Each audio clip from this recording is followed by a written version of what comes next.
Hello students, आज हम पढ़ेंगे क्लास 8th की जो इंग्लिश की बुक है उसका चैप्टर 1 पढ़ेंगे। स्टार्ट करते हैं। चैप्टर का नाम है the best Christmas present in the world. ठीक है, ये थोड़ा हिस्टोरिक सा चैप्टर है कि उस टाइम पे क्या हुआ था, कैसे हुआ था, तो वो सब भी पढ़ेंगे हम। पहले उससे इंपॉर्टेंट जो रिलेटेड वोकैब है उसको फिनिश करते हैं। तो स्टार्ट करते हैं। पहला वर्ड है सिग्निफिकेंट। सिग्निफिकेंट का मतलब होता है इंपॉर्टेंट, ज़रूरी, महत्वपूर्ण, जो आपके लिए ज़रूरी है, सिग्निफिकेंट है। Important, remarkable. Okay. Second is spotted. Spotted मतलब धब्बेदार, पैची, जैसे कि स्टेन नहीं लग जाता, that is called. Okay. Next is expensive. Expensive का मतलब होता है महंगा। एक्सपेंसिव क्या होता है? महंगा। ठीक है, costly. Fourth is clumsy. Clumsy मतलब अनाड़ी, अनसिविलाइज, जिसमें मतलब कोई बेढंगे तरीके से हो रहा होता है तो उसको बोलते हैं। ठीक है। अगला है जेंटली। जेंटली मतलब आराम से, सॉफ्टली, कामली, मतलब अच्छे से उसको देखना, कोमलता से। ठीक है। Next is reveal. रिवील करना, प्रकट करना, शो करना, उजागर कर देना, दूसरों को मतलब बता देना या उसके सबके सामने मतलब उसको शो कर देना। ठीक है। अगला है शैलो। शैलो का मतलब होता है उथला, मतलब जैसे कि ऊपर ऊपर से, सुपरफिशियल टाइप।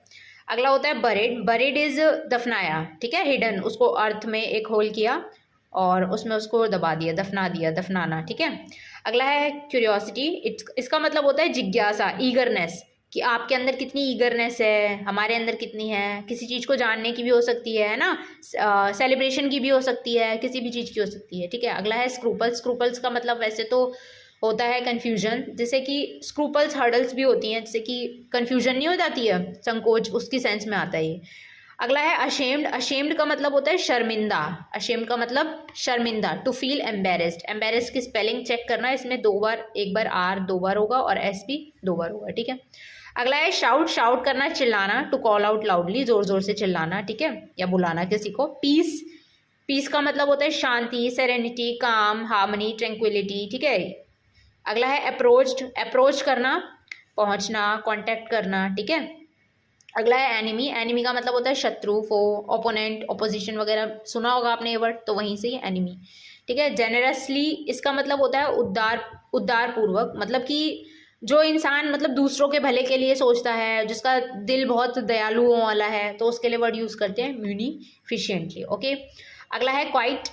क्वाइट में इस क्वाइट में टी के बाद ई आ रहा है। इट मीन्स कि अत्यंत, काफ़ी, कंप्लीटली, टोटली, उस सेंस में आएगा। वहीं अगर ये ई पहले हो जाएगा तो बताओ ज़रा क्या होगा उसका मीनिंग। ठीक है। अगला है टेरिबल। टेरिबल का मतलब होता है भयानक, वेरी बैड, भद्दा, उसकी सेंस में होता है। अगला वर्ड है वेयर अबाउट। देखिए, ये वेयर अबाउट जो होता है ना, ये एक ही वर्ड है, it is a single word. Okay. And where about इसका मतलब होता है ठिकाना। ठीक है, लोकेशन हो गया, एड्रेस हो गया, जहाँ आप रहते हैं वो हो गया आपके वेयर अबाउट्स। ओके। इसमें एस लगाया है, डोंट थिंक ये प्लूरल है, it is a singular word. Okay. अगला है लवली।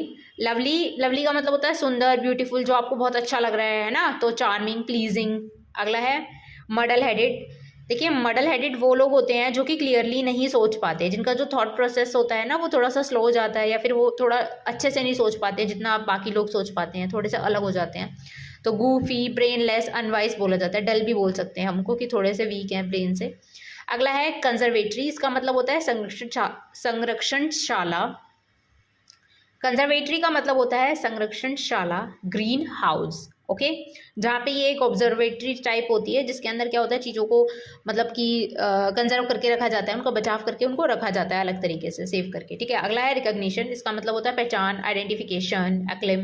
ठीक है, एक्लेम। ठीक है। अगला है सफ्यूज्ड। इसका मीनिंग होता है कि उस चीज़ को भर देना, फिल कर देना, फिलअप कर देना, भर देना, स्प्रेड ओवर कर देना, फैला देना। मेरी बात समझ रहे हो? तो इसके बाद हम इस चैप्टर की जो थ्योरी है उसको फिनिश करेंगे, ताकि आपको एग्जाम में प्रॉब्लम ना आए। एनसीईआरटी को जितना पढ़ोगे उतना आपके लिए भी अच्छा रहेगा। ठीक है। तो उससे आपकी ग्रामर के कॉन्सेप्ट अच्छे से बन पाएंगे, क्लियर हो पाएंगे। तो इसको बार बार रीड करो। इसके बाद हम चैप्टर को पढ़ लेंगे। ठीक है बेटा, इनको याद कर लो।